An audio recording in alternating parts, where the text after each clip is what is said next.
Dysmenorrhoea मतलब painful menstruation, मतलब periods के समय जो लड़कियों को या महिलाओं को भयंकर दर्द होता है वो प्रॉब्लम। क्यों होती है ये प्रॉब्लम, कितने प्रकार की होती है, क्या क्या इसके नुकसान होते हैं, यदि समय पर इसको ट्रीट ना किया जाए तो ये क्या प्रॉब्लम कर सकता है और इसके कॉम्प्लिकेशंस क्या क्या हो सकते हैं, किस तरीके से इन समस्याओं का घरेलू उपचार या प्राकृतिक चिकित्सा, योग चिकित्सा और आहार चिकित्सा से उपचार किया जा सकता है। वीडियो को अंत तक जरूर देखें। जिन महिलाओं को, जिन लड़कियों को ये डिस्मेनोरिया की प्रॉब्लम जो है, पीरियड्स के पहले या पीरियड्स के दौरान जो दर्द होता है, पेट में असहनीय दर्द होता जा रहा है, आजकल ये समस्या दिन प्रतिदिन बढ़ती चली जा रही है। बहुत कम महिलाएं या लड़कियां ऐसी हैं जिनको पेनफुल पीरियड्स नहीं होते हैं। आए दिन हर घर में लगभग हर जो भी महिला या लड़की जिनको पीरियड्स हुए हैं वो गर्म पानी की थैली का सेक करती हुई नजर आती है, या फिर सामान्य तौर पर जो दवाई इसके लिए उपयोग में ली जाती है, कोई भी दवाई जो जनरली आजकल घरों में मेडिसिन बॉक्स के रूप में रखी जाती है और वो स्पास जो भी आती है ना, वो खा ली अपन ने और उसको खाने के बाद थोड़े समय के लिए रेस्ट होता है और थोड़े समय के बाद फिर से प्रॉब्लम आना चालू हो जाती है।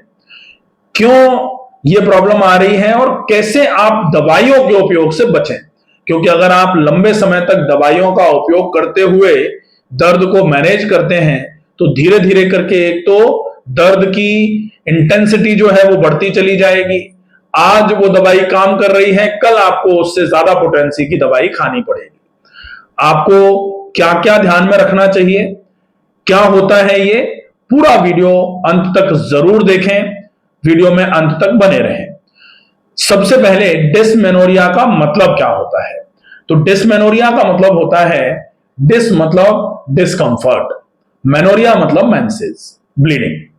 तो जब जो 28 दिन का या 30 दिन का या 26 से 32 दिन का जो साइकिल होता है, उस साइकिल में जब ब्लीडिंग होना चालू होती है उसको मेनोरिया बोला जाता है। अगर ये डिस मतलब डिफिकल्ट या फिर डिस्कंफर्ट के साथ होता है तब इस प्रॉब्लम को डिसमेनोरिया बोला जाना चालू कर दिया जाता है। अगर डिसमेनोरिया हो रहा है तो ये डिसमेनोरिया कितने प्रकार का है ये जानने की जरूरत है। तो ये डिसमेनोरिया मूल रूप से 3 प्रकार का होता है। पहला होता है कंजेस्टिव डिसमेनोरिया, दूसरा होता है स्पाज्मोडिक डिसमेनोरिया और तीसरा होता है मेम्ब्रेनस डिसमेनोरिया। अगर ये जो कंजेस्टिव डिसमेनोरिया है तो इन तीनों में अंतर क्या है? अब सबसे पहले हम देखें कि ये 3 टाइप के जो हैं, इन तीनों में क्या क्या बेसिक डिफरेंस है। सबसे पहले हम देखेंगे कंजेस्टिव डिसमेनोरिया। कंजेस्टिव डिसमेनोरिया का मतलब होता है कि ये जो पेन है ये आपको कंजेशन की वजह से होगा और पीरियड्स स्टार्ट होने के 2 दिन पहले से दर्द चालू हो जाएगा, या फिर किसी किसी को 3 दिन पहले से चालू हो जाता है, किसी किसी को 1 दिन पहले से चालू होता है। पहले चालू होगा मतलब ब्लीडिंग जब स्टार्ट हुई है उसके 1 दिन पहले से या 2 दिन पहले से या 3 दिन पहले से दर्द चालू होगा और ये एक इंडिकेशन होता है कि अब साइकिल आने वाले हैं। क्यों होता है ऐसा? ये जो कंजेशन है ये क्यों हो रहा है? कंजेशन इसलिए हो रहा है कि जिस तरीके से ब्रेन सारी ही चीजों की व्यवस्थाएं पहले से करके रखता है, ठीक वैसे ही जब ब्लीडिंग होना चालू होती है तो ब्रेन पहले से वहां पर पेल्विक कैविटी में एक तरीके से ब्लड को स्टोर करना चालू कर देता है, क्योंकि उसको ऐसा लगता है कि बाय चांस ब्लीडिंग चालू हुई और उस समय अगर ब्लड का फ्लो इधर की तरफ नहीं आ पाया तो प्रॉपर तरीके से ब्लीडिंग नहीं हो पाएगी, जिसकी वजह से जो ओवम, जो जिसको बोला जाता है फंगल प्रोसेसन ऑफ एग, एग जब 14वें दिन रिलीज होता है, जब उसको 17वें 18वें दिन तक स्पर्म नहीं मिलता है तो वो डेड हो जाता है और उसके बाद वो डेड बॉडी ऑफ एग जो रिप्रोडक्टिव सिस्टम ऑफ फीमेल है उसमें पड़ी रहती है, तो फिर वो 26 से लेकर के 32वें दिन के बीच में उस डेड बॉडी को निकालने के लिए एकदम से ब्लड का फ्लो रिलीज होता है, वेसल्स रप्चर होती हैं और वो डेड बॉडी ऑफ ओवम जो है वो निकल करके बाहर आती है, उसको मेंसेस बोला जाता है। अगर उस ओवम को निकालने के लिए ब्लड को पहले से स्टोर करना चालू कर दिया जाए तो उस एक्सेसिव स्टोरेज ऑफ ब्लड की वजह से जो कंजेशन होगा और लोअर एब्डोमेन में जो पेन होता है उसको बोला जाता है कंजेस्टिव डिस्मेनोरिया। कंजेस्टिव डिस्मेनोरिया के केस में आप जब देखते हैं कि कंजेस्टिव डिस्मेनोरिया किस तरीके से रिप्रेजेंट कर रहा है तो आप देखेंगे कि कंजेस्टिव डिस्मेनोरिया में मूल रूप से आपके पीरियड स्टार्ट होने के पहले पेन चालू हो जाएगा और जैसे ही पीरियड स्टार्ट होते हैं, पीरियड जैसे ही स्टार्ट होंगे पेन में बहुत अच्छा आराम मिल जाएगा। जैसे ही ब्लीडिंग स्टार्ट होगी लगभग 30% के आसपास आराम तो आपको उसी समय मिल जाता है। उसके बाद दूसरा नंबर जो डिस्मेनोरिया है वो है स्पाज्मोडिक डिस्मेनोरिया। स्पाज्मोडिक डिस्मेनोरिया का मतलब होता है कि आपके यूट्रस के आसपास स्पाज्म होना चालू होता है। कब होता है? जब पीरियड स्टार्ट हो गए। तो ये स्पाज्मोडिक डिस्मेनोरिया जो है ये होता है जब पीरियड स्टार्ट हो गए और अब स्टार्ट हो गए, ब्लीडिंग नहीं हो रही है, ब्लीडिंग कम हो रही है, स्पॉटिंग हो रही है। ऐसे केस में आपका जो पेल्विक कैविटी है वो एकदम से स्पाज्म करना चालू कर देती है और उस स्पाज्म के चक्कर में जैसे आप देखते हैं ना तौलिया को पानी में से निकाल करके ऐसे करके निचोड़ते हैं तो उसमें जो भरा हुआ पानी होता है वो रिलीज होना चालू हो जाता है। ठीक वैसे ही यहां स्पाज्म होता है, निचुड़ता है एक तरीके से। लोग महिलाओं को या गर्ल्स को ऐसा लगता है जैसे पेट एकदम से निचुड़ रहा हो। ये जो कंडीशन है इस कंडीशन को बोला जाता है स्पाज्मोडिक डिस्मेनोरिया। अब स्पाज्मोडिक डिस्मेनोरिया तो तब तक चलेगा जब तक आपकी ब्लीडिंग चल रही है। स्पाज्म तब तक होगा जब तक पूरा का पूरा ओवम और अच्छे तरीके से यूट्रस की जो ओवम के परे रहने की वजह से जो गड़बड़ी आ रही थी वो जब तक बिल्कुल क्लियर नहीं हो जाती तब तक स्पाज्म चलेगा और उसकी वजह से थोड़ा सा पेन में भी बढ़ोतरी रहती है, दर्द ज्यादा रहता है। लेकिन इस केस में अगर आप कोई भी ऐसी मस्कुलर रिलैक्सेंट मेडिसिन लेते हैं तो वो आपको पेन में तो आराम करवा देगी लेकिन आपकी प्रॉब्लम को बढ़ाने का काम कर सकती है। इसलिए स्पाज्मोडिक डिस्मेनोरिया में ये काम ना किया जाए। स्पाज्मोडिक डिस्मेनोरिया क्यों हो रहा है? क्योंकि वहां पर ब्लीडिंग नहीं स्टार्ट हो पा रही थी अच्छे तरीके से, ब्लड फ्लो प्रॉपर नहीं था, सर्कुलेशन प्रॉपर नहीं है पेल्विक कैविटी में, या फिर कहीं आपको न्यूट्रिशनल डेफिशिएंसीज हैं इसकी वजह से हो रहा है। Spasmodic dysmenorrhoea definitely basically nutritional deficiencies की वजह से जो शरीर में आंतरिक कमजोरियां होती हैं उसकी वजह से होता है। अगर उसको क्लियर कर दिया जाए तो स्पाज्मोडिक डिस्मेनोरिया में बहुत अच्छा आराम हो जाए।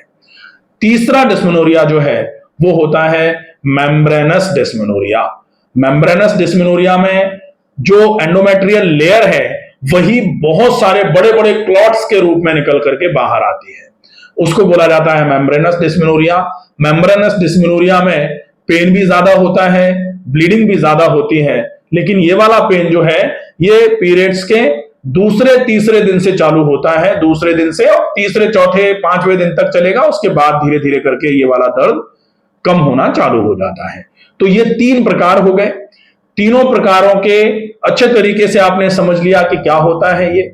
ट्रीटमेंट अगर आपको डिस्मेनोरिया का करना है तो बहुत अच्छा ट्रीटमेंट अगर आपको करना है तो आप डाइट थेरेपी का प्रॉपर फॉलोअप करिए जिसमें प्रॉपर न्यूट्रिशन आपकी बॉडी में पहुंचे, एलिमिनेशन की पूरी व्यवस्था रहे, सर्कुलेशन अच्छे तरीके से पूरे शरीर में न्यूट्रिएंट्स का हो, इसके लिए प्रॉपर एक्सरसाइजेज और ब्रीदिंग एक्सरसाइजेज का फॉलोअप हो, प्लस नेचुरोपैथी ट्रीटमेंट में पेल्विक एरिया पर अच्छे तरीके से ब्लड सर्कुलेशन इंप्रूव हो, वैसोडाइलेटेशन हो, इसके लिए आप ट्रीटमेंट कर सकते हैं।